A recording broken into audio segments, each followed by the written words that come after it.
고난주간 특별 새벽기도의 셋째 날 우리 이렇게 새벽기도에 나오신 성도님들을 주님의 이름으로 진심으로 축복합니다. 오늘도 우리를 위해 저 십자가의 길을 겸손하게 순종하신 우리 예수님의 희생 앞으로 나아가길 원합니다. 이 시간 우리 함께 찬양할 때 그 희생을 기억하시면서 주님의 마음이 내 마음 가운데로 나아오시는 정말 그런 시간이 되길 간절히 소원합니다. 이 시간 우리 예수님 그의 희생 기억할 때 함께 찬양하실 때 그런 마음으로 하나님께 찬양 올려드리겠습니다.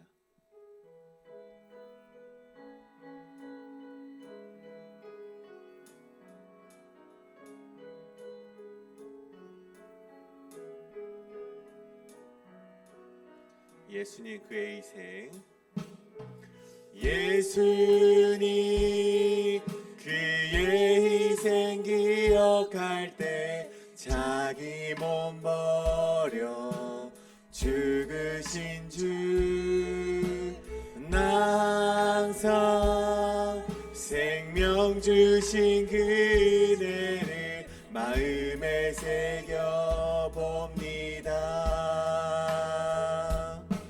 마음에 새겨봄. 처음부터 고백합니다. 예수님 그의 희생, 예수님 그의 희생 기억할 때 자기 몸 버려 죽으신 주, 나 항상 생명 주신 그네를 마음에 새겨봅니다. 마음에 새겨봅니다. 주 달리신 십자가를, 주 달리신 십자가를 내가 볼 때 주님의 자비 내 마음을 겸손케 해. 주께 감사하며 내 생명 주께 드리. 우리 다시 한번 고백할 때 예수님의 희생을 다시 한번 기억합니다. 예수님 그의 희생 기억할 때 자기 몸 버려 죽으신 주, 나 항상 생명 주신 그네를 마음에 새겨봅니다. 마음에 새겨봅니다. 주 달리신 십자가를, 주 달리신 십자가를 내가 볼 때 주님의 자비 내 마음을 겸손케 해. 주께 감사하며 내 생명 주께 드리네. 주 달리신 십자가를, 주 달리신 십자가를 내가 볼 때 주님의 자비 내 마음을 겸손케 해. 주께 감사하며 내 생명 주께 드리네. 이제는 저 높은 곳에 앉으신, 이제는 저 높은 곳에 앉으신 하늘과 땅의 왕 되신 주, 나 이제 놀라운 구원의 은혜 높여 찬양하리라. 높여 찬양하리라. 높여 찬양하리. 고백합니다. 주 달리신 십자가를, 주 달리신 십자가를 내가 볼 때 주님의 자비 내 마음을 겸손케 해. 주께 감사하며 내 생명 주께 드리. 주 달리신 십자가를 내가 볼 때, 주 달리신 십자가를 내가 볼 때 주님의 자비 내 마음을 겸손케 해.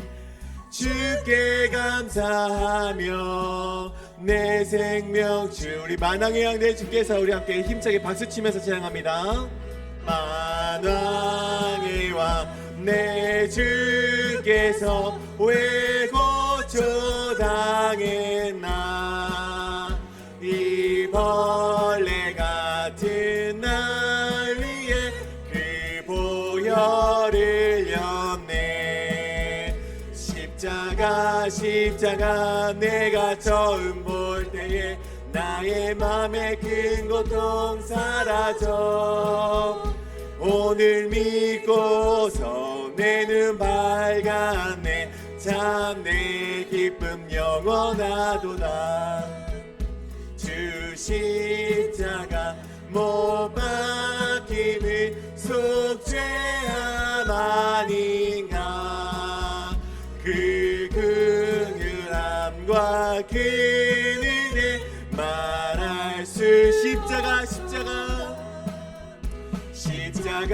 십자가 내가 처음 볼 때에 나의 맘에 큰 고통 사라져. 오늘 믿고서 내 눈 밝았네. 참 내 기쁨 영원하도다. 늘 울어도 그 큰 은혜 나 갚을 수 없네. 나 주님께 몸 바쳐서 주의 이 십자가 내가 처음 볼 때에 나의 맘에 큰 고통 사라져. 오늘 믿고서 내 눈 밝았네. 참 내 만왕의 왕 내 주께서 만왕의 왕 내 주께서 왜 고초당했나. 이 벌레 같은 날 위해 그 보혈을. 십자가 내가 처음 볼 때에 나의 맘에 큰 고통 사라져. 오늘 믿고서 내 눈 밝았네. 참 내 십자가 내가 처음 볼 때에 십자가 내가 처음 볼 때에 나의 맘에 큰 고통 사라져. 오늘 믿고서 내 눈 밝았네. 참 내 기쁨 영원하도. 오늘 믿고서 내 눈 밝았네. 참 내 기쁨 영원하도다. 아멘. 하나님께 영광의 박수 돌리시겠습니다. 이 시간 우리를 다시 일으켜 세우실 우리 주님을 바라보며 주님의 사랑 가운데로 나아가시길 간절히 소원합니다.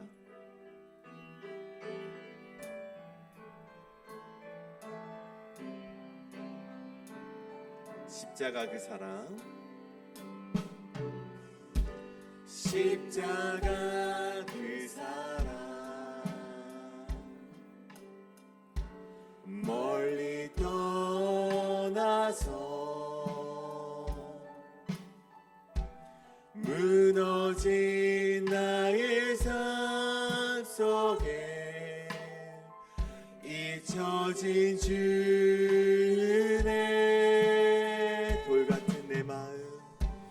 돌 같은 내 마음 어루만지사 다시 일으켜 세우실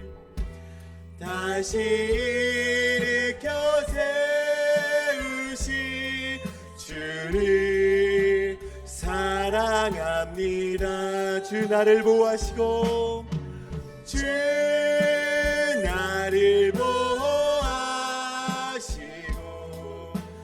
날 붙드시리. 나는 보배롭고 존귀한 주 자녀라. 주 나를 보호하시고 주 나를 보호하시고 날 붙드시리. 나는 보배롭고 존귀한 주의 자녀라. 지나간 일들을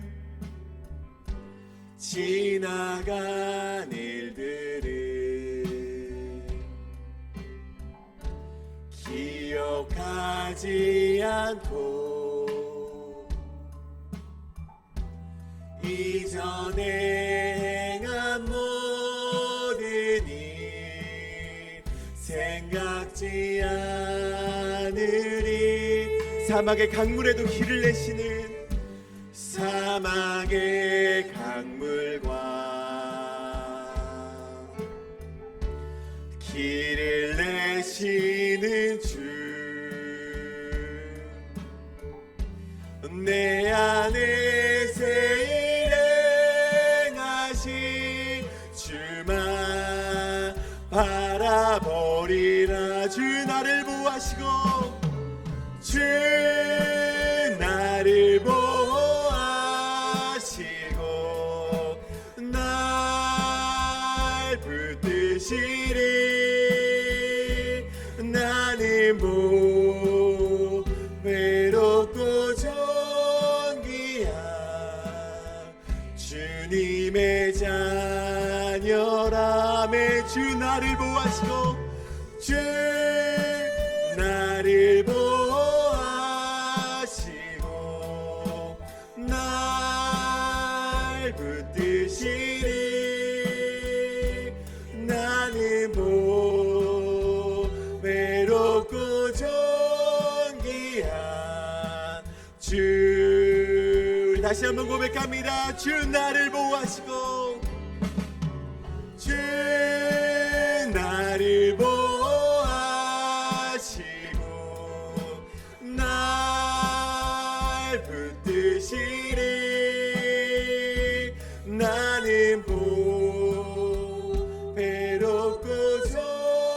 존귀한 주님의 자녀라매. 주 나를 보호하시고 주 나를 보호하시고 날 붙드시리. 나는 보배롭고 존귀한 주의 자녀라. 아멘. 이 시간 우리 함께 기도하며 나아가길 원합니다. 오늘 이 예배가 예수님의 고난과 사명을 깨닫는 자리가 되게 하시고 우리 역시 고난 가운데서 사명을 발견해내는 자리 되게 하여 주시옵소서. 특별히 이를 위해 세우신 단위에 세우신 우리 목사님, 우리 담임 목사님을 위해서 이 시간 함께 기도하실 때 우리 이 시간 주여 한번 외치시고 함께 통성으로 기도하며 나아가시겠습니다. 주여, 주여 아버지여, 기도하며 나아갑니다. 주여 아버지, 오늘 이 예배가 예수님의 고난과 사명을 깨닫는 자리 되게 하여 주시옵소서. 우리 역시 이 시간 가운데, 이 고난 가운데, 이 어려운 가운데, 삶의 힘든 가운데서 사명을 발견하게 되게 하여 주시옵소서. 특별히 이를 위해서 이 단위에 세우신 우리 목사님 여기까지 강건함 허락하시고 능력 가운데 하나님의 말씀을 선포할 수 있도록 인도하여 주시옵소서. 함께하여 주시사 주여 아버지, 물론 하나님의 사명 깨닫는 자리 되게 하여 주시옵소서.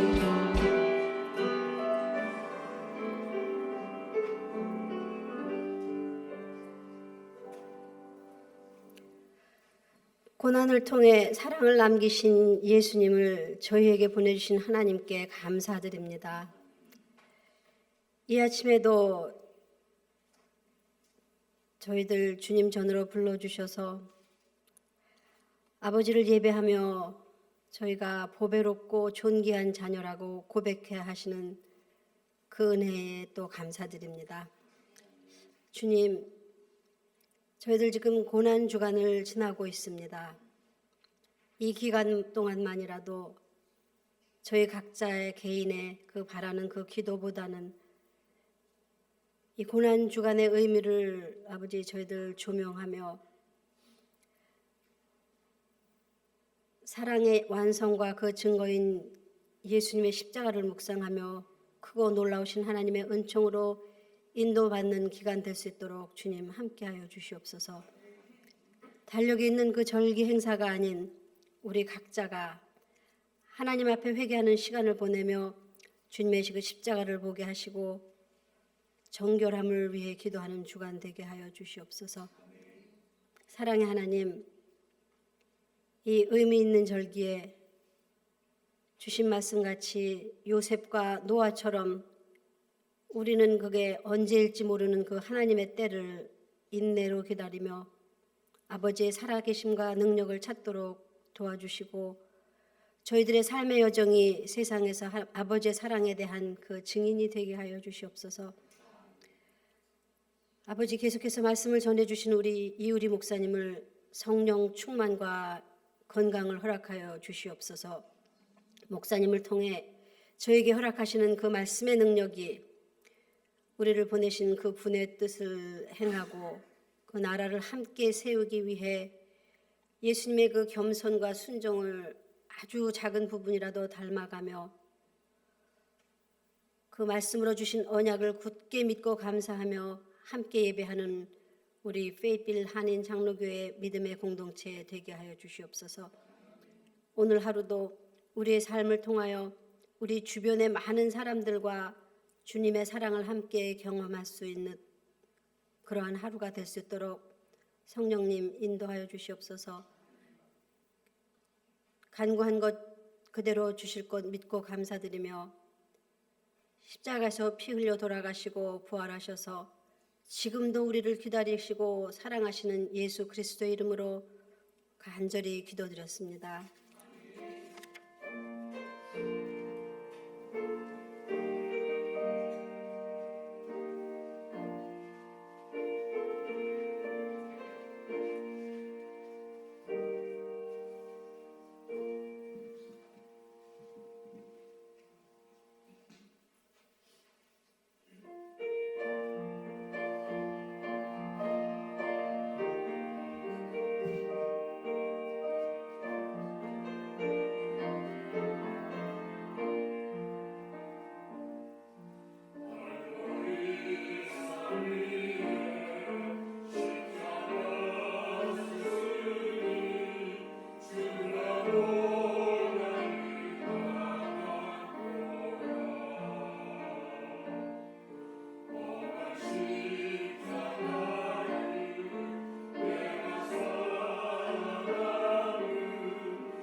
귀한 찬양에 감사합니다. 거룩하신 하나님 말씀 함께 보겠습니다. 오늘 우리에게 주신 하나님의 말씀은 이사야 6장 1절에서 8절까지의 말씀입니다. 이사야 6장 1절에서 8절까지의 말씀, 저와 여러분이 한 절씩 교독하시고 마지막 8절 말씀은 한 목소리로 합독합니다. 우시야 왕이 죽던 해에 내가 본즉 주께서 높이 들린 보좌에 앉으셨는데 그의 옷자락은 성전에 가득하였고 스랍들이 모시고 섰는데 각기 6날개가 있어 얼굴을 가리었고 그 둘로는 자기의 발을 가리었고 그 둘로는 날며 서로 불러 이르되 거룩하다 거룩하다 거룩하다 만군의 여호와여 그의 영광이 온 땅에 충만하도다 하더라. 소리로 말미암아 문지방의 터가 요동하며 성전의 연기가 충만한지라. 그때 내가 말하되 화로다 나여 망하게 되었도다. 나의 입술이 부정한 사람이요 나의 입술이 부정한 백성 중에 거주하면서 만군의 여호와이신 왕을 배웠음이로다 하였더라. 그때 그 스랍 중에 하나가 부젓가락으로 제단에서 집은 손에 가지고 내게로 날아와서 그것을 내 입술에 대며 이르되 보라 이것이 내 입에 닿았으니 내 악이 제하여졌고 내 죄가 사하여졌느니라 하더라. 내가 또 주의 목소리를 들으니 주께서 이르시되 내가 누구를 보내며 누가 우리를 위하여 갈고 하시니 그때 내가 이르되 내가 여기 있나이다 나를 보내소서 하였더라. 아멘. 거룩하신 하나님의 말씀입니다. 이사야의 고난에서 사명으로라는 말씀의 제목으로 거룩하신 하나님 말씀 나누겠습니다. 이사야의 고난에서 사명으로. 여러분, 사명을 받는다라는 것, 이것은 굉장히 중요한 것입니다. 여러분들은 사명자이십니까? 사명자 아니세요? 사명자이십니까? 아멘. 저는 이곳에 계신 저와 여러분 우리 모두가 하나님의 사명자이심을 믿습니다. 우리는 그저 목회자뿐만이 아니라 모든 사람들이 하나님의 사명 앞에 선 그의 백성입니다. 우리는 일평생을 살아가며 그분의 사명을 감당해야 되고 그 사명대로 살아가야만 합니다. 더욱이나 여러분, 이 사명이라는 것, 저와 우리 다른 목회자들 같은 이런 사역자들에게는 더욱더 중요한 것입니다. 저는 개인적으로 사명 없이 주의 일을 하면 망하게 된다라는 가치관을 가지고 살아가는 사람입니다. 저에게는 이게 목회적인 신념이에요. 세상에 존재하는 수많은 사역자들이 있고 목회자들이 있지만 그저 그것으로 자신의 배를 채우고 자신의 유익을 구하는 것, 그것만큼 악한 것이 없다라고 여기는 사람입니다. 그래서 저는 늘 저희 교육자들에게 회의를 하거나 무언가를 나눌 때 사명으로 일하라고 반드시 말합니다. 왜냐하면 사명을 주어진 자리는요, 사람이 그 자리를 세운 것이 아니라 하나님이 부르신 자리이기 때문이죠. 그래서 여러분, 저는요, 저와 여러분 우리 모두가 진정한 사명자가 되어 하나님 앞에서 그 길을 걸어가는 아름다운 인생이 되기를 원합니다. 어떤 자신의 유익이나 취미 활동으로 그 사역을 감당하는 것이 아니고요, 하나님 일을 맡는 것이 아니고 이 일은 하나님이 내게 주신 사명이다라는 불타오르는 그러한 사명감이 우리에게 반드시 필요합니다. 그래서 오늘 말씀은요, 우리에게 그러한 사명에 관해서 이야기해주고 있습니다. 이사야의 고난, 여러분 오늘 우리가 묵상한 이사야서 6장은요, 이사야가 하나님의 부르신 그 소명 앞에 선 자리입니다. 하나님이 부르신 그 소명의 자리에서 여러분 이사야가 무엇을 말하고 있습니까? 이사야는요, 이것을 가장 고난스러운 자리로 여기고 있어요. 왠지 아세요? 자신의 죄성, 내가 얼마나 추악한 죄인인지를 하나님의 거룩함 앞에서 마주하였기 때문이죠. 그래서 여러분 오늘 사명을 받는 이 자리, 이 사명을 받는 것에는요, 그것이 필요한 것이 요구되어지는 것인데 그것은 하나님의 영광을 마주해야 하고, 하나님의 영광을 마주한 자는 자신의 죄성을 발견하고 회개하고 하나님의 그 제단 숯불로서 그것을 회복하여 주시는 그 은혜를 마주해야 하고요. 그것을 통하여서 어떻게 해요? 사명의 자리로 나가야 한다라는 것들을 우리에게 말씀해 주고 있습니다. 그래서 오늘 저와 여러분 우리 모두가 이 말씀을 통하여서 우리에게 주어진 사명을 다시 한번 되새겨보고 이 고난의 말씀 안에서 이사야가 거했던 고난의 시간 앞에서 우리가 어떠한 사명자로 이사야가 나아갔는지를 통해 저와 여러분의 사명이 다시 한번 회복되어지는 아름다운 시간이 되기를 간절히 축원합니다. 그래서 여러분 오늘 첫 번째로 우리는요, 저와 여러분들 앞에 주어진 이 고난에서 사명으로 나아가기 위해서 우리는 가장 먼저 하나님의 영광을 바라보고 우리 자신을 성찰해야 한다는 것입니다. 우리는 가장 먼저 하나님의 영광을 바라보고 우리 자신을 성찰해야 합니다. 이 고난을 통해서 나 자신의 그 사명으로 나아가기 위해서는요, 여러분 우리는 하나님의 영광을 마주하는 인생이 되어야 합니다. 여러분 오늘 이사야 선지자, 이 사람은 누구입니까? 이 사람은요, 그 남유다라는 땅에서 4명의 왕이죠. 우시야 왕, 요담 왕, 아하스 왕, 그리고 히스기야 왕까지 이뤄서 이 4대에 걸쳐진 뭐 어떤 이들은 50년이라고 말하는데 또 다른 신학자들의 여러 가지 종류가 있지만 BC 738년부터 701년까지 무려 37년 이상의 시간을 하나님의 심판과 하나님의 소망을 외쳤던 그러한 선지자였습니다. 그런데 여러분 그 당시에 남유다라는 나라는 맨 처음에 이 우시야라는 왕이 다스리고 있었는데요. 여러분 이 우시야라는 왕 자체가 원래는 아사랴 왕이라고도 불리고요. 그의 아버지는 아마샤 왕이라는데 이 사람은 남유다의 10번째 왕이었어요. 그런데 그때 그가 하나님 보시기에 옳은 길을 잘했는데 마지막에 그가 가졌던 무너짐의 자리가 있습니다. 아마 여러분들이 기억하실 텐데 그가 바로 역대하 26장에 나와 있는 대로 자신이 마지막에 교만하여져서 제사장이 드려야 하는 그 제사장의 직분을 자신이 개입하여서 자신이 하려고 하였다가 문둥병을 받게 되고요. 그것으로 말미암아 별궁에서 갇혀서 그렇게 마지막을 허무하고 비참하게 맞이했던 왕으로 기억된 사람이에요. 어쨌든 그러한 때 그 남유다에 여전히 우상이 흘러가고 이 우시야 왕은요 아버지의 그 아마샤의 뜻을 본받아 하나님의 일을 잘 행하였지만 여전히 산당을 폐하지 아니어서 남유다 곳곳에 여전히 산당들이 성행하게 하였던 그러한 죄를 이어갔던 그러한 모습도 가지고 있었거든요. 그 나라의 어지러움 가운데 혼란함 가운데 하나님의 말씀을 듣고 이사야 선지자는 그 나라의 백성들에게 더 나아가 이방의 나라들에게까지 그들에게 임할 하나님의 심판에 대해서 계속적으로 거침없는 말들을 쏟아부었던 선지자였습니다.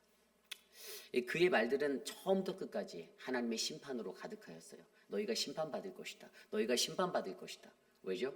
여전히 그들 안에 죄라는 그 죄악의 자리가 존재하고 있었기 때문이죠. 그래서 여러분 오늘요 이 이사야가 전해했던 이 심판의 메시지 가운데 오늘 말씀 1절은 이렇게 시작하고 있었습니다. 우시야 왕이 죽던 해에 내가 본즉 주께서 높이 들린 보좌에 앉으셨는데 그의 옷자락은 성전에 가득하였고 2절입니다. 스랍들이 모시고 섰는데 각기 6날개가 있어 그 둘로는 자기 얼굴을 가리었고 그 둘로는 자기 발을 가리었고 그 둘로는 날며 3절 서로 불러 이르되 거룩하다 거룩하다 만군의 여호와여 그의 영광이 온 땅에 충만하더라. 아멘. 하나님의 말씀으로 그 백성들 앞에 심판을 전해야 하는 사명을 받아야 했던 그가 오늘 하나님의 성전에서 거룩한 주의 존전에서 그 예배의 자리에서 하나님의 영광을 마주하는 그 장면을 우리에게 보여주고 있습니다. 가장 먼저 우시야 왕이 죽던 해에 내가 본직이라고 표현된 이 자리 그가 보았던 것이 무엇입니까? 그 뒤에 나와 있었던 그의 주께서 높이 들린 보좌에 계셨던 것, 앉아 계셨던 것, 그리고 그의 옷자락이 성전에 가득하였고 천사들이 그를 모시고 섰는데 그 천사들이 6날개를 가지고 있는데 2개는 눈을 가리고 2개는 발을 가리고 2개로 날개짓을 하며 그분을 애워싸고 있는 광경들, 그 환상들을 마주하는 것. 그래서 서로가 서로를 불러가며 뭐라고요? 거룩하다, 거룩하다, 거룩하다. 만군의 여호와의 영광이 온 땅에 충만하다라고 외치는 이 음성을 들었다라는 것입니다. 오늘 그가 이 환상을 마주하는데 여러분 하나님의 환상을 마주한 자 그에게 어떠한 일들이 떠올리게 됩니까? 그것이 바로 아까 말씀드린 대로 자신의 죄성, 나의 연약함, 나의 부족함이 떠오르게 된다라는 것이에요. 그런데 가장 먼저 우시아 왕의 이야기를 거론했던 이유가 있겠죠. 앞서 설명드린 대로 이 우시아 왕이 가졌던 그의 교만함. 근데요, 이것을 왜 그가 언급했냐면 그 말씀의 역대하 26장에 보면요, 이 우시아 왕이 왕의 나라의 일을 다스릴 때 이 이사야 선지자가 그의 옆에서 서기관의 역할을 하였다라고 기록하고 있습니다. 그러니까 가장 최측근에서 그의 모습을 바라보고 기록하였던 왕의 일거수일투족을 너무나도 잘 알고 있었던 사람이었던 거예요. 그리고 더 나아가서 이제 뭐 탈무드 같은 이야기에서도 나와요. 이사야가 그의 사촌이다. 그러니까 아들의 조카다, 뭐 사촌 아들의 조카다, 이렇게 가까운 지간이라고 설명을 한 그런 글도 있어요.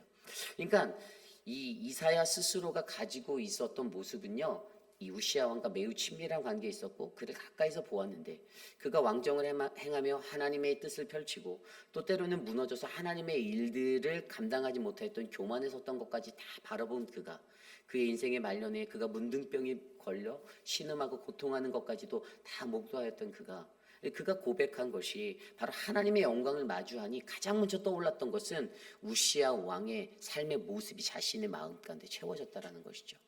그래서 그 스스로도 어떤 생각을 합니까? 내가 하나님의 사명자로 부르심을 받는데 나의 모습이 합당하지 못하다라는 것들이 떠오르는 거예요. 하나님의 거룩함을 바라보고 하나님의 거룩함으로 가득 찬 성전의 그 영광을 바라보니 내가 한이 없이 작아지고 그 앞에서 나의 실제적인 나의 현존하는 나의 모습을 비추어 바라보게 되었다라는 것입니다. 그래서 그가 뭐라고 고백합니까? 5절입니다. 그때 내가 말하도다 화로다 나여 망하게 되었도다. 나는 입술이 부정한 사람이요 나는 입술이 부정한 백성 중에 거주하며 만군의 여호와이신 왕을 배웠음이로다 하였더라. 아멘.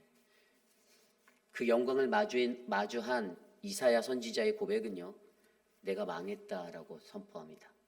하나님의 영광 가운데 기쁨을 주체하고 막 터져 나오는 탄성과 어떤 영광의 임재함의 감격을 누려야 될 것 같은데 그의 입에서 가장 먼저 쏟아진 것은요, 나는 망했구나, 나는 끝이구나. 그러면서 지목한 것이 무엇이죠? 내 입술을 지목합니다. 나의 입술이 부정한 사람이다. 나의 입술이 부정한 백성이다. 앞서 설명드린 대로 그가 서기관의 일을 감당했다고 했잖아요. 글을 얼마나 잘 썼겠어요. 조리 있게 글 쓰는 법, 말하는 법 그에게 다 갖춰져 있었을 것이에요. 그리고 하나님께서 뭐 37년에서 50년까지의 그 모든 인생을 예언자로 삼아 주셨잖아요. 하나님의 말씀을 얼마나 조리 있게 담대하게 선포했었을까요? 말주변이 뛰어났을 거라고 저는 생각해요. 그런데 그가 스스로 생각하는 것이 내 입술이 부정하다라는 것이에요. 하나님의 말씀을 전해야 하는 내가 내 입술의 연약함이 자신에게 느껴진다라는 거예요. 자신이 하나님의 말씀을 선포하면서도 자기 스스로가 하나님의 대변자라는 것들을 알면서 선포했던 그 말들이 때로는 나의 부정한 입술로서 적합하고 순결한 모습으로 선포되지 않았다라는 것들까지도 느껴졌을 거예요. 그래서 그 스스로가 고백하는 것이 화로다, 내가 망하게 되었다. 내 입술의 부정함 때문에 내가 망하게 되었다라고 고백하는 것입니다. 여러분, 이것이 중요합니다. 저와 여러분이 하나님의 영광을 마주한다면 그것이 예배의 자리든 우리의 삶의 어떠한 자리든지 우리가 하나님의 영광을 반드시 마주하게 되었다라면 저와 여러분들은 그 하나님의 영광 앞에 가장 먼저 내 입술의 부정함, 나의 연약함, 나의 죄성들을 마주하시고 회개하셔야만 합니다. 우리가 수도 없이 예배를 드리고 수도 없이 하나님의 영광을 구한다라고 말하면서도 내가 하나님의 영광을 구하고 내가 하나님 그 영광 내가 만나기 원합니다라고 말하면서도 우리에게 보여주는 그 하나님의 영광 앞에서 나 자신의 죄성을 바라보지 못한 채 그저 그 시간을 보낸다라면 우리는 그 다음 단계인 사명의 자리로 나갈 수가 없는 거예요. 그렇기 때문에 저와 여러분, 오늘 이 자리에 계신 우리 모두가 하나님의 영광의 임재하심을 마주하고 경험할 때 우리의 부정함을 낱낱이 주님께 아뢰고 그 부정함을 씻어주시길 바라는 하나님의 긍휼하심을 구하는 그 아름다운 죄고백이 넘쳐나기를 간절히 축원합니다. 그래서 여러분, 저와 여러분 우리들이 우리의 일상 속에서 이사야처럼 내가 이러한 죄고백, 어떠한 죄고백을 해야 하는가라는 이 고민을 하는 것은 참으로 가치 있는 생각이다라고 저는 믿습니다. 하나님의 영광을 바라보고 말씀의 은혜를 느끼고 예배의 그 희열을 느끼는 자리에서 나는 어떠한 죄의 모습을 가졌었지? 내가 어떠한 죄를 하나님께 고백해야 하는가라는 그것들을 하나님 앞에 고백하면 저와 여러분은 하나님 앞에 진실한 응답으로 구원으로 가는 그 길을 우리가 발견하게 될 줄 믿습니다. 그래서 여러분 오늘요 이 이사야가 마주하였던 고난은요 하나님의 거룩하심 앞에서 나의 죄성을 바라보며 화로다 내가 망하게 되었다라고 고백하는 그 고난이에요. 조금 다른 고난이잖아요. 우리가 일상적으로 고난하면 내가 육체적으로 정신적으로 고통받는 거, 내가 좀 세상에서 살 때 잘 살고 잘 어떤 걸 하려고 하는데 나를 불가피하게 억누르는 것 같은 것들을 우리가 고난이다라고 말하는데, 오늘 이사야가 고백하고 있는 고난은요 나 자신의 죄 때문에 나의 죄인됨을 인정하여서 그것들 앞에서 무너지고 애탄해하고 슬퍼하고 한탄해하는 그 가슴 아픔의 현상이라는 것이에요. 그러므로 우리가 그저 겸손히 나의 죄인됨을 인정하고 스스로 망하게 되었다라고 말한다면, 저는 아름다운 이 자기 성찰의 모습을 통해 우리가 하나님의 영광을 더 깊이 있게 마주하게 될 줄 믿습니다. 그런데 그렇게 고백할 때 하나님이 주시는 영광의 은혜가 무엇이죠? 저는 이것이 자기 성찰이다라고 느껴져요. 자기 성찰. 하나님께서 천군 천사를 보내셔서요 어떻게 해요? 그때 수랍 중에 하나가 6절과 7절입니다. 수랍 중에 하나가 부젓가락으로 제단에서 집은 바 핀 숯을 손에 가지고 내게로 날아와서 그것을 내 입술에 대며 이르되 보라 이것이 내 입에 닿았으니 내 악이 제하여졌고 내 죄가 사하여졌느니라. 아멘. 우리가 회개할 때 하나님이 반드시 우리의 죄를 희게 하실 줄 믿습니다. 깨끗이 하실 줄 믿어요. 여러분 제단 숯불의 것을 가져다가 입에 댔다는 얼마나 뜨거웠을까요? 그죠? 그 고통이 느껴지십니까? 그 입을 지진 거잖아요. 무슨 죄인도 아니고 막 이렇게 지지는 거예요. 그런데 그 자리가 어떠한 자리가 됩니까? 이 고통스러운 일로 통해서 우리에게는 하나님의 사명을 감당할 수 있는 자로서의 깨끗한 그 죄 사함의 은총을 받았다라는 것이에요. 그러니까 반드시 회개함이 있어야 된다는 것이에요. 이 회개함의 은총을 통해서 여러분 세상에 수많은 사람들이요 자기 성찰을 위해서 살아갑니다.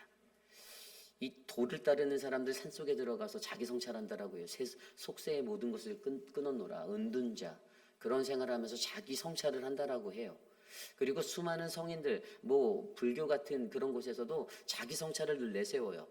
그래서 내공을 키운다며 그들은 그 불경을 외우면서 뭐 하루에도 수만 번씩 그렇게 하나님이 아닌 다른 신 앞에서 자신들의 내성을 키우고 살아갑니다.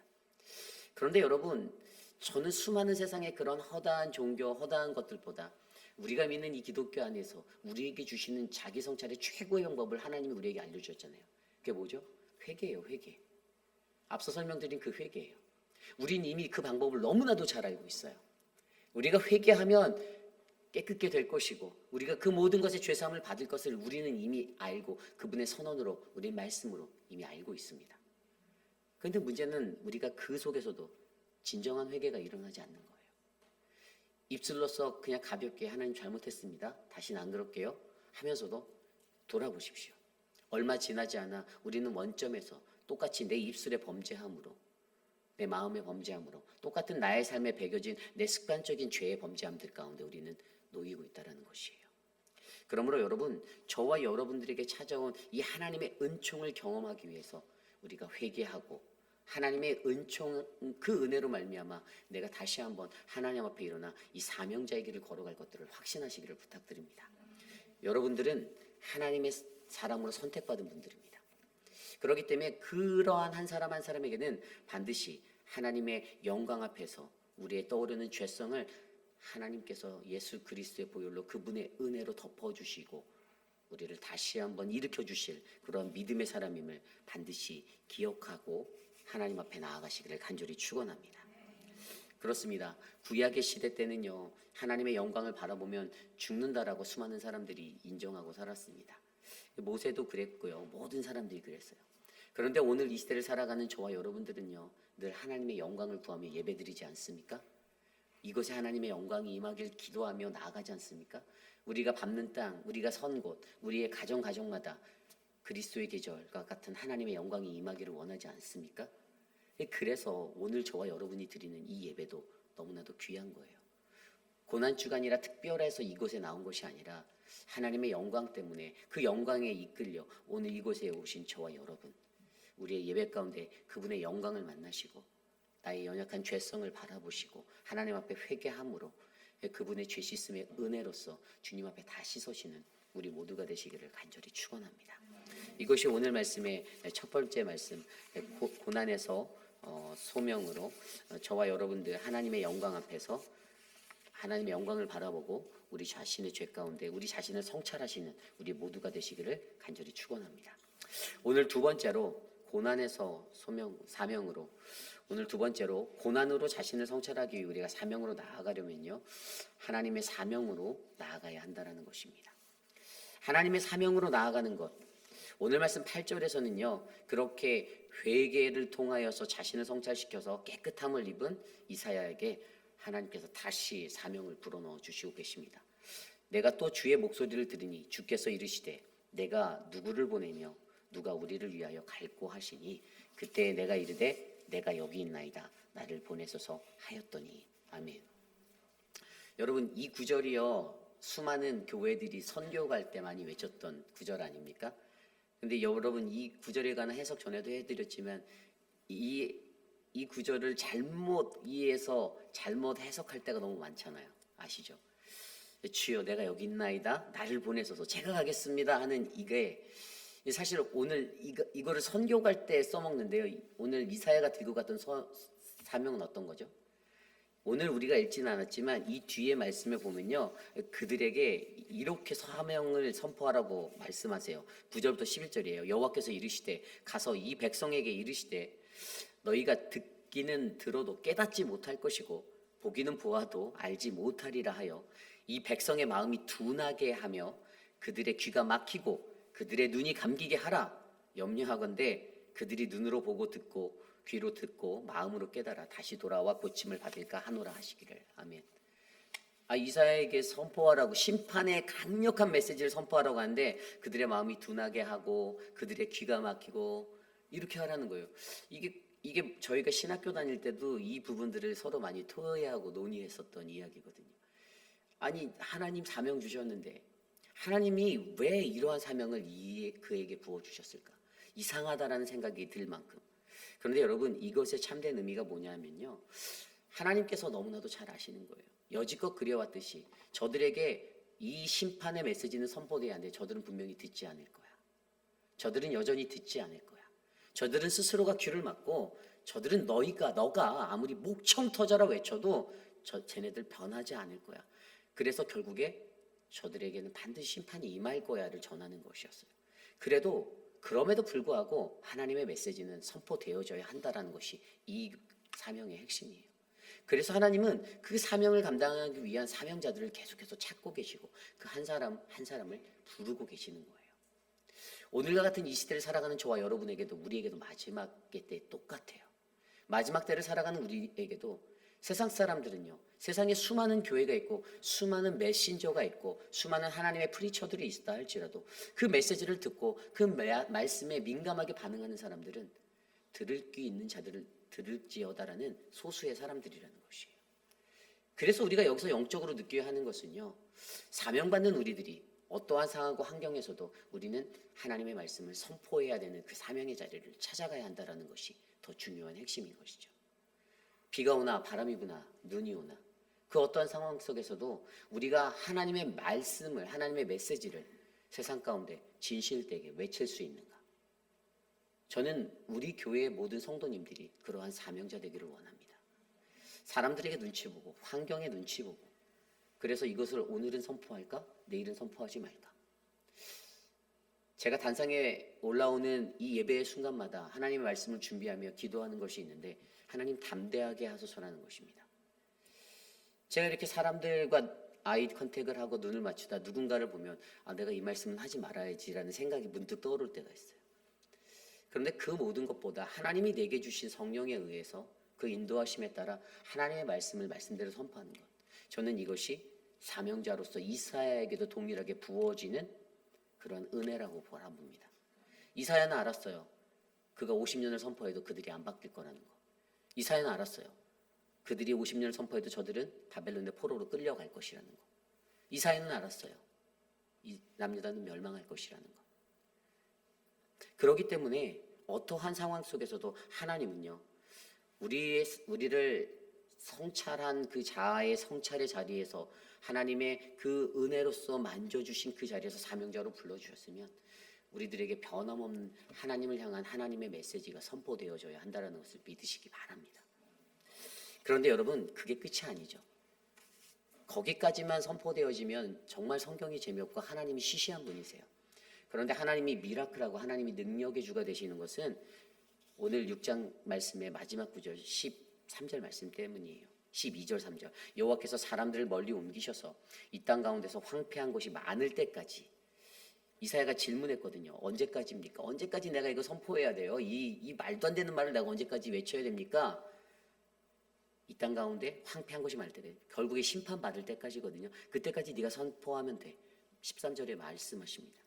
그 중에 10분의 1이 아직 남았을지라도 이것도 황폐하게 될 것이나 밤나무와 상수리나무가 배임을 당하여도 그 그루터기는 남아있을 것 같이 거룩한 씨가 이 땅에 그루터기니라 하시더니. 아멘. 이해가십니까? 소망을 주시잖아요. 희망을 주시잖아요. 니네가 멸망당해. 그거는 불변의 것이야. 너희는 포로로 끌려갈 거야. 변하지 않아. 너희는 심판을 당할 거야. 그런데 하나님이 10분의 1이라는 그루터기를 남겨두신다라고 말씀하십니다. 저는요, 마지막 날에 저와 여러분이 그 10%의 그루터기가 되시기를 부탁드립니다. 우리 회의빌 한인 장로교회가 그 10% 안에 들어가는 그루터기 교회가 되기를 원해요.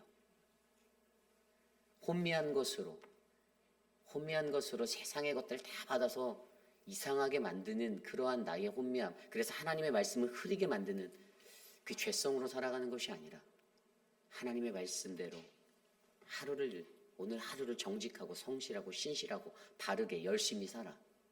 그렇게 살아서 하나님 앞에 진실되게 살아서 사람들 앞에서 진실되게 살아서. 예수 믿는 사람은 정말 다르구나. 예수 믿는 사람을 바라보면서 야, 역시 예수 믿는 사람은 어제나 오늘이나 변함없어. 오늘 나를 또 속였네. 오늘 또 내 뒤통수를 쳤네가 아니라 야, 저 이중적인 모습 언제나 똑같지 라고 듣는 것이 아니라 한결같이 하나님의 사람이 다르구나. 제가 요즘에 예수라는 성경 공부를 하고 있습니다. 성경 공부를 하는데 한 권사님이 저에게 이런 말씀하세요. 2년의 시간을 저를 봤더니 그냥 한마디로 목사님 너무 대쪽 같았어요 이렇게 말씀하시는 거예요. 저한테 대쪽 같다라고 표현하시더라고요. 제가 이 욕은 아니죠. 근데 그분에게 저에게 말씀하신 건 욕은 아니었어요. 처음이나 지금이나 똑같이 대쪽같이 그 길을 걸어간다라고 저를 느끼고 계시더라고요. 대쪽 같다. 어떻게 보면 사명자에게 필요한 것은 대쪽 같음 아니겠습니까? 자기로 똘똘 뭉친 대쪽 같음이 아니에요. 하나님의 말씀 안에서 하나님의 기준으로 내 삶의 기준을 세운 대쪽 같음. 저는 이 시대의 진정한 사명자들은요, 그러한 대쪽 같은 믿음으로 하나님의 사명을 바라보는 그 소명이 필요하다고 믿습니다. 그래서 여러분, 우리가 바라볼 수 있는 것은요, 어떠한 상황에서도 하나님의 말씀만을 전하는 거예요. 참되고 진실하신 변함없는 하나님의 말씀을 선포하는 거예요. 그리고 하나님의 소망도 희망도 선포하는 겁니다. 그루터기가 반드시 남아있다. 그들이 바벨론의 유배 생활을 끝내고 다시 돌아와 다시 하나님 나라 그 하나님의 영광을 회복할 것이다라는 그 믿음을 심어주고 살아가는 거예요. 그러므로 여러분, 오늘 이사야의 선언대로, 이사야가 외쳤던 선언대로 어떻게 되었습니까?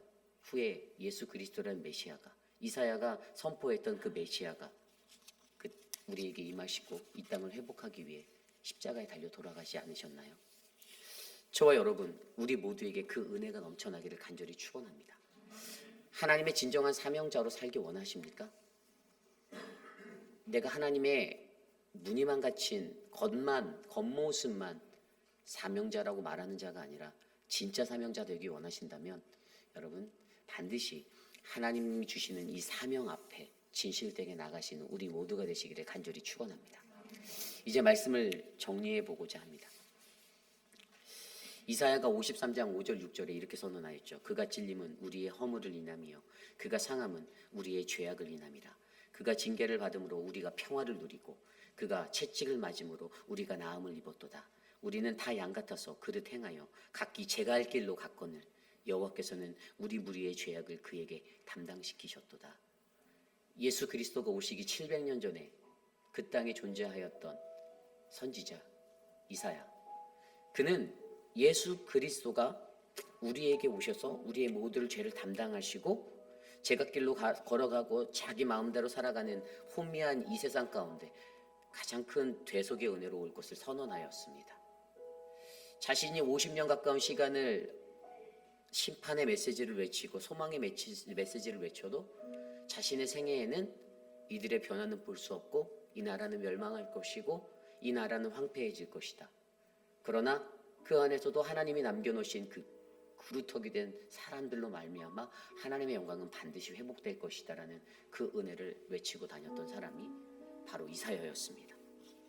여러분, 우리가 진정한 사명자가 되기 위해서는요, 하나님의 영광을 바라보시고 하나님의 영광 속에서 내 죄성, 그 죄를 회개하시고 하나님의 은혜로 그 죄가 덮어지고 깨끗해지는 그 은혜를 경험하셔야만 합니다. 그리고 하나님의 사명자로 나아갈 때 진짜 사명자가 되기 위해서는요, 바로 하나님께서 주시는 이 사명을 마주하며 어떠한 상황 속에서도, 환경 속에서도 그들이 귀를 닫고 그들이 눈을 가리우고 그들이 외면하는 그 모든 상황 속에서 그들이 나를 핍박하고 그들이 나에게 손가락질하고 나를 멸시천대하는 그 상황 속에서도 하나님, 내가 이 사명 놓치지 않겠습니다라는 그 확고한 사명으로 서셔야만 합니다. 저는 이곳에 계신 우리 모든 성도님들이 그러한 분들이 되기를 원합니다. 제가 예전에 선교 훈련을 받으면서 들었던 한 선교사님의 이야기가 있어요. 여러분, 시티 스터드라는 분을 아시나요? 웩 선교사님이, 웩이라는 선교단체 들어보셨나요? WEC. 제가 옛날 카자흐스탄에 갔을 때 웩 선교사님이 그 동네에서 같이 선교하셨는데 그분을 통해서 이 말씀을 들었는데, 이 웩의 창시자예요. 웩이라는 선교단체.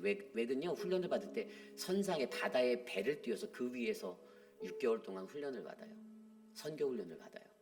세상의 모든 것들을 단절하고 땅의 것이 아니라 그냥 물 위에 떠져 있는 배 안에서 6개월 동안 먹고 자고 아침에 일어나면 같이 큐티하고 또 강의 듣고 말씀 듣고 훈련 받고 또 자고 기도하고, 이걸 6개월 동안 해요. 이게 웩의 선교사가 되기 위해서 반드시 거쳐야 되는 과정이에요. 그런데 그 선교사가 어떤 사람이었냐면 영국 캠브리지 대학에서 이 사람이 공부한 사람이었는데, 이 사람이 중국 선교사로 헌신해서 10년 정도 하다가 병에 걸려서 다시 돌아오게 됩니다. 그런데 돌아왔는데 어느 날 길거리를 가다가 전단지에 어떤 선교 홍보지를 본 거예요. 근데 그 전단지에 뭐라고 적혀있냐면 아프리카에 누가 갈 수 있나라는 이런 선교사, 아프리카의 식인종들도 선교사를 기다린다, 뭐 이런 글들을 본 거예요. 그러니까 이게 마음이 와서 몸이 너무 아파서 왔는데, 돌아와서 중국 선교를 10년 하고 돌아왔는데 이게 마음이 동한 거예요. 그래서 하나님께 기도했대요. 하나님, 사람들이 왜 아프리카에 가지 않죠? 일단 하나님이 그에게 그렇게 말씀하셨대요. 그런데 너는 왜 가지 않아? 그의 나이가 53세였어요 그때가. 그가 그때부터 아프리카로 들어가기 시작해서 아프리카에 사역을 합니다. 죽을 때까지. 그래서 웩이라는 선교단체를 세우고 마지막까지 헌신한 사람. 그래서 웩 선교센터에 가면 거기에 이러한 글귀가, 그를 기리는 이러한 글귀가 적혀 있어요. 예수 그리스도가 하나님이시고 그분이 나를 위해 죽은 것이 사실이라면 내가 그분을 위해서 하는 희생은 어떠한 것도 희생이라 할 수 없다. 수많은 사람들이 예수 믿으면서 내가 교회에서 이거 했네 저거 했네 자랑하잖아요. 그리고 어떤 문제 생기면 야, 내가 이런 거 했는데 너 나한테 그럴 수 있어 라고 말하거든요. 그런데 예수 그리스도가 진정한 우리의 하나님이다라고 내가 믿는다라면, 그분이 나의 하나님이 정말 하나님이라면, 내가 그 십자가를 정말 믿는다라면 그를 위해 드리는 것이 그 어떠한 것도 희생이라고 말할 수 있는 게 아니라는 거예요. 그것은 그분의 영광이고 우리의 사명이 되는 것입니다. 저는 우리 교우분들에게 이 영광의 은혜가, 사명이 넘쳐나길 원합니다. 그래서 우리가 하나님 앞에서 진짜 쓰임받는 아름다운 인생 되시기를 간절히 축원합니다. 그런 마음으로 함께 오늘 이 찬양 드리는데요, 주께서 높은 보좌에 앉으셨는데 함께 이 찬양 드리겠습니다.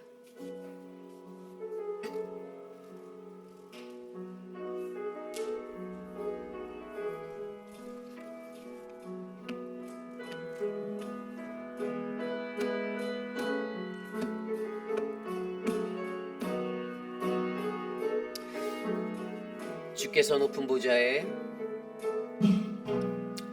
주께서 높은 보좌에 앉으셨는데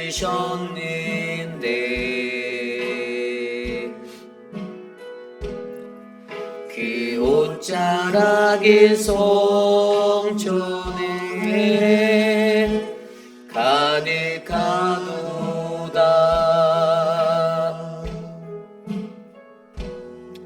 천사들이 모여서 서로 장화하여 외치니 그 소리는 성전에 가득하노라. 거룩하다 거룩하다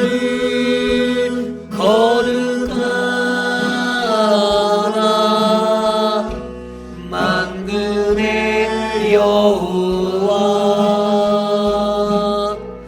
그 영광이 온 땅에 충만하시도다.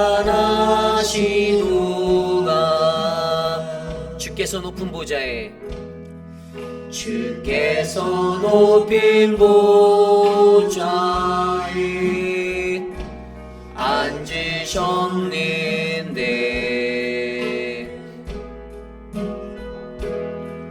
그 옷자락의 성전에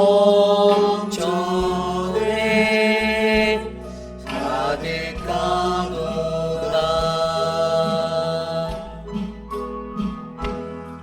천사들이 모여서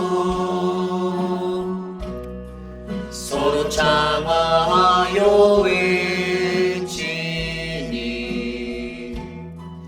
그 소리는 성전에 가득하도다. 거룩하다 거룩하다 만군의 여호와 그 영광이 온 땅에 충만하시. 거룩하다 거룩하다 만군의 여호와 그 영광이 온 땅에 충만하시도다. 우리 시간 함께 기도합니다. 하나님, 오늘 주신 말씀 안에서 주께서 높은 보좌에 계신 그 옷자락이 성전에 가득함을, 천사들이 가득하여 서로 청하는 그 음성 가운데, 하나님의 영광 가운데, 하나님, 내가 나의 죄성을 바라보게 하시고 하나님의 회복함을 경험하게 하시고 제단 숯불로 나를 만지시는 하나님을 느끼게 하시며 하나님의 사명자로 하나님 세임 얻게 하여 주시옵소서. 이 시간 함께 기도합니다. 하나님 도와주십시오. 우리 교회를, 하나님 회의빛 아닌 장로교회를 거룩한 주의 성전으로 삼아주시기를 기도합니다. 주께서 계신 높은 보좌, 하나님 그 영광의 임재가 있는 곳, 주의 옷가락이 이 성전을 덮고 하나님 선사들이 모여 서로 창화하는 그 은혜가 이 성전에 가득할 수 있도록 도와주시고, 하나님을 예배하는 그 예배의 자리에서 하나님 우리가 나의 죄성을 깨달아 하나님 앞에 자복하며 엎드려지고 하나님 주님 앞에 온전한 믿음으로 구하여 하나님 치유함을 받아 회복되어져서 주의 사명을 받게 하여 주시옵소서. 하나님 믿음의 교회, 하나님의 거룩한 성전, 이곳에 주의 영광을 나타내시고 우리로 하여금 이 고난 가운데 사명을 발견하는 우리를 되게 하여 주시옵소서. 인도하여 주시옵소서. 참으로 존귀하신 하나님 감사합니다. 하나님, 이사야가 느꼈던 하나님 그 고난, 나의 죄 가운데 고난받는 그 아픔, 하나님 우리 모두가 경험하는 아픔이 되기를 간절히 소망합니다. 하나님 수도 없이 예배드리고 하나님의 영광을 마주하면서도 아무런 감흥도 느끼지 못하고 나의 죄성도 깨닫지 못하고 내가 얼마나 추악한 죄인인지 느끼지 못하는 우리들의 완악함을 하나님 불쌍히 여겨주시고 하나님 주의 십자가 앞에서 하나님 회개하여 깨끗함을 입어 하나님 사계절 그 어떠한 상황과 환경 속에서도 비가 오나 바람이 부나 눈보라같이나 폭풍같이더라도 하나님의 온전한 사명 전파하고 하나님의 소망을 그 희망을 외치는 하나님 우리 모두가 되게 하여 주시옵소서. 지금은 우리 구주 예수 그리스도의 무한하신 은혜와 그 크신 하나님의 사랑하심과 성령 하나님의 감화감동 교통하심의 역사가 우리로 하여금 아름다운 이 회의빛 아닌 장로교회로 하여금 하나님 이 시대의 사명을 감당할 우리 교회를 하나님 이루기 원합니다. 세상 가운데 하나님의 심판의 메시지를 선포하고 하나님의 희망을 선포하여 소망의 그루터기들을 이 땅에 세울 교회로 우리를 사용하여 주시옵소서. 그러한 사명자로 우리를 일으켜 주시옵소서라고 간구하는 사랑했는 우리 회의빛 아닌 장로교 성도님들 한 분 한 분 머리머리 위에 온 가정과 가족과 자녀들 삶의 터전 위에 지금으로부터 영원토록 함께 하시기를 간절히 축원하옵나이다. 아멘. 하나님